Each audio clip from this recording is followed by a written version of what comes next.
afternoon. My name is Joseph Lloyd and I source cars for people on a professional basis, hence the name of my channel, Lloyd Consulting. 4 years ago, I was asked to come up with a series of videos that were filmed inexpensively. We don't use digital cameras, we don't use fluid head tripods, we don't use shotgun microphones, we wear tatty shirts, we just use a phone. But we look at cars that you can buy for a budget up to £1,000 only, and we very much enjoy ourselves. These are cars that might be in cosmetically bad condition. You might see oil leaks, rattly dashboards and cosmetic imperfections, but we go all over the country and we find these very inexpensive cars that you all seem to enjoy watching.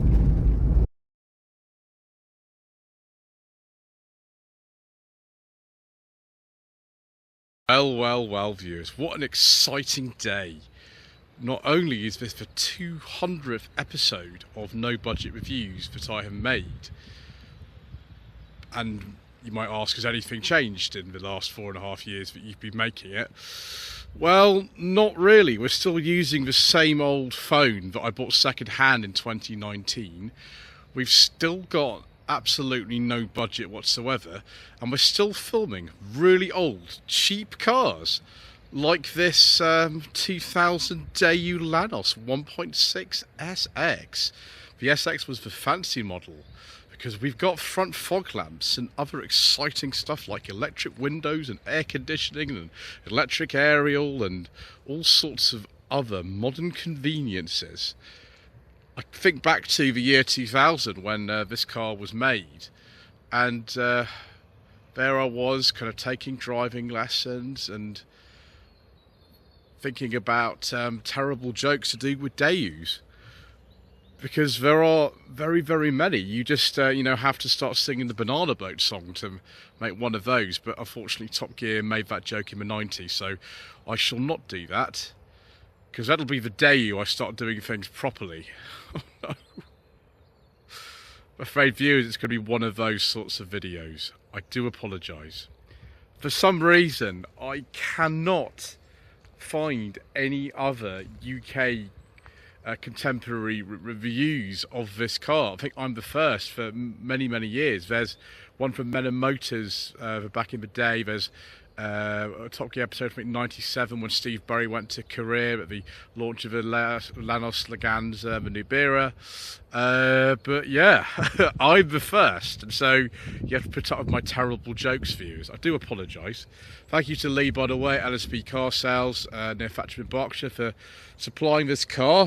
He, like me, likes a bit of the old unusual stuff, and I love old Korean cars. You might have noticed a trend on my channel, which I've had already 3 Daewoo's on there, and 2 of them were Nexias and 1 was an Aspero. So you can't say that I don't go the extra mile for these old weird cars. Open up the boot, we've got this full-size spare there. Yeah, 185/60R14. Not really a lot to say about this. It's kind of about the same size, this car, as something like a Rover 25. That was certainly how they kind of described it back in the day when people were testing it, because it's kind of, I suppose, supposed to go against the sort of lower end of the family car class, but it was more really priced like a Super Mini, and the Rover 25 is a bit like that, so similar size of boot, maybe 280 litres, something like that. You get a saloon as well as a 3 and 5 door hatchback for the Lanos. We'll have a look in the back to see if we can get in there. The SX was the most luxurious specification, but we still only get windy rear windows and no leather interior option. We do get electric aerial, but that's going to be very difficult for me to demonstrate because it's only me today and we don't have a tripod, but it does work. I've heard it kind of humming in the car, so it is there. Maybe the saloon a bit more legroom. Let's see how this one is. See if it's about the same as like a 25 or something like that. There's not a lot of room in here, really. Not much. I mean, the headroom is okay. The legroom's not the best. I suppose I could, actually adjust that seat a bit. Fortunately, this SX model does actually have seat height adjustment and things like that. It's a bit more comfortable, this, and it's got you know, a little thing to adjust the steering wheel. It's, I suppose, okay in here. 60/40 split rear seats with kind of these fixed head restraints and National Trust sticker, of course, because the sort of person who has a Lanos for many years, which has done less than 39,000 miles, would be a National Trust member. No rear door bins, which is a bit disappointing, and just lots of this sort of moulded plastic, which was very fashionable in the kind of mid to late 90s. Yeah. Seat fabric's a bit jazzy, kind of matches the rather bright exterior colour. It's the sort of colour we don't really see on many cars like this anymore. I think I've just realised my foot is going to be a bit trapped when I get out, so I'm going to have to be a bit careful. We might have to switch the camera off to prevent myself from having some embarrassment, but we will see we've got a little ashtray down there as well. Right, let me get my foot out of here, off camera, and then we shall continue with our tour of the most luxurious specification of Lanos available. Okay, viewers, that's better. This car does need a bit of a clean. I think Lee is going to do that at some point before it's sort of fully on sale. It's recently arrived at the dealership. Unlike many of these, there's not really any rust on it. The only thing is this kind of leading edge kind of here, where presumably it caught on something or something like that. But apart from that, it's pretty good. It's got some sort of scrapes on the front bumper. We'll have a look at that in a minute. But overall, it's pretty good. Remote fuel door release there. You can see you've got plenty of seat adjustment here. The wheel does actually adjust. Is it telescopic or is it just... No, it's up and down. Which is going to be difficult for me to do with one hand. I'll just put it back like that. There we go. Yes, and we've got air conditioning, which was reserved only for the SX model. We've got the electric front windows, which are down here somewhere. You couldn't actually get electric rear windows on one of these. Certainly not on a pre-facelift model. This is a very late pre-facelift one. Don't know about the later ones, but they're down here as well as there would be in something like, I don't know, an Astra F or something like that. Dual airbags, that was sort of a big thing at the time. ABS as well, and power steering, which I think at least one airbag was standard on all of the Lanos models, even those with winding windows in the front. So fog lamps, I think we've got the we have a second fog lamp switch of the car. That's interesting actually, because we have got front fogs on this. Maybe it's on here or something. Yeah, that's where it is. It's on there. Interestingly, they have actually made sure that the indicator stalk's on the left, which is the preference for most people in this country. Although some people prefer them on the right, but most people prefer it on the left. We've got some cup holders. Not very well damped cup holders, but it doesn't matter. We've got a very fancy looking Sony stereo. I imagine either, you know, Dave just didn't bother making their own stereos for the top of range model, or this was like an option or something. But I remember I had a stereo like this in an old Mazda 3 TV. I used to have it. It used to look like this. So yeah, the controls are sort of idiot proof, really. I mean, it's not the highest quality feeling, but actually there's no rattles or anything in this car, and it's lasted 24 years, so it can't be that bad. Quite small door bins for some reason. I don't quite know why that would be. Is the glove box actually even damped? No. What is that? Presumably the mirror's been replaced. Oh, we've got a Lanos handbook in there and everything. Excellent. Yeah, we've got... I presume you could put a double din stereo in there if you really wanted to. You've got somewhere to put something there. Oh, and an ashtray. Nice normal handbrake. No centre armrest or anything. Not really the most luxurious car, but then they weren't expensive, were they? I think when these cars were launched, this 1.6 SX 5-door was something like £11,300 in '97. So they weren't that expensive. And you got, if you stayed with the car for the whole 3 years warranty, you also got 3 years free servicing, 3 years AA cover. Which you would lose if you sold it second hand. The next person would lose that, but that's not bad actually for a car like this. Right, let's have a look under the bonnet, I suppose. It's really just down there. So it says Daewoo E-Tech 16 valve in here, but actually this is a General Motors Family 1 engine, which dates back to about 1980 from the Vauxhall Astra Mark 1. the Opel Kadett, and in this case generates about 104 horsepower. It is interesting in that it's actually got variable intake on this, so it does a bit more performance than you'd imagine. It's sort of similar to the engine that was in the previous model in the Daewoo lineup that this replaced, the Daewoo next year, which is a 1.5 capacity, with 1.6 litres and this variable intake system. It does produce a little bit more power than that did. So yeah, I mean, cam belt in there. I don't know how difficult it is to get parts of these cars anymore. Daewoo haven't existed since 2004 in this country, so that might be a bit of a problem. And they're not really based on any General Motors model. This is a time when Daewoo was independent. After about 1993 to about 2002, 2003, Daewoo were independent. And although they use General Motors engines and transmissions, and actually the suspension is similar to an Exia, the platform is not. So you can't just buy, you know, Mark II Astra bits and things like that to look after these. They are a little bit sort of unique. Whether you like that or not, sort of up to you. On the front, we can see it's a little bit on the scuffed side because this car lived in London, I think, for a lot of its life, and so it's not perfect. But the thing is, Lee's up this car advertised for no budget reviews money. It's £995, and it's only done 39,000 miles. So I think that's quite good considering you're buying from a dealer and not just a private individual. Yeah, let me stop waffling on, viewers, because I'm so excited, and let's go out for a little drive, shall we?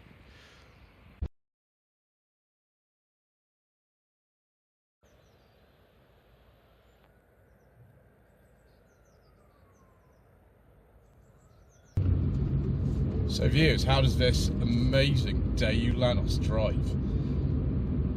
It's alright actually. Part of the engineering that was done when this car was in development was actually done by Ricardo, who are down on the south coast of England. Daewoo's got their own technical centre, so that's something, I suppose. The steering actually has a little bit more feel than I was expecting. I have driven one of these before. It was a very, very long time ago. It was in 2017 when I was considering getting a car for a cheap car challenge, and I went to see a Lanos saloon, which would have been also like this 1.6 SX in Streatham, and I drove it, and it just had a bit of a nasty clutch in it, I think. This one, the clutch is really good. I don't know whether it's just because it's really low mileage or if the clutch has been replaced, but it feels fine. Actually, the car's got better ride and handling than I thought it would. It's not as good as, you know, something like, I don't know, the contemporary Mazda 323 would it be, or a Mark I Focus, something like that. But it's okay. And whoops, I'm gonna have to slow down a bit, viewers, because I appear to be going faster than the speed limit. I've only got 104 horsepower with this 1.6 Daewoo E-Tech engine, but actually it feels quite fast. 0 to 60 supposedly is only like 11.1 seconds in this, but it feels so much quicker than that. I had a friend many years ago who had one of these. I don't remember if it was a saloon or the hatchback, but because only a few models of these were actually ever available with the 1.6 engine, most of them were the 1.4 with 73 horsepower.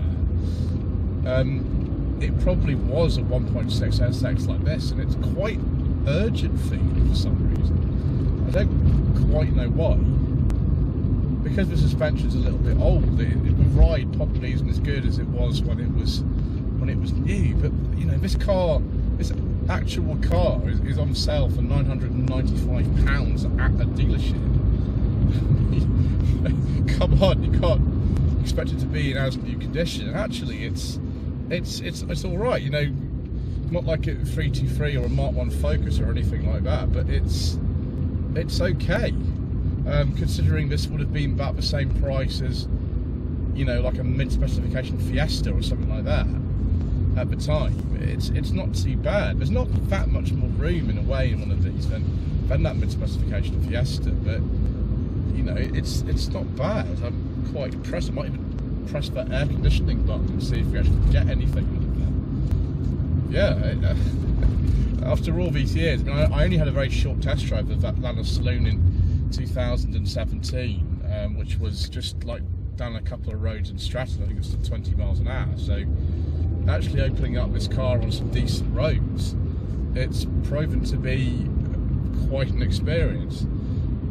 And I don't know how to say this to you, but I've actually been offered another one of these to drive as well. Before I knew this car was coming into to lease stock at LSB car sales, somebody's offered me a 1.4 one of these as well. It's even earlier, it's a very early one. So I'm going to hopefully go and have a drive with that as well. Let me know if you'd like to see that in the comment section below. But as a little sort of present to myself, celebrating 200 episodes of No Budget Reviews, I'm not disappointed at all.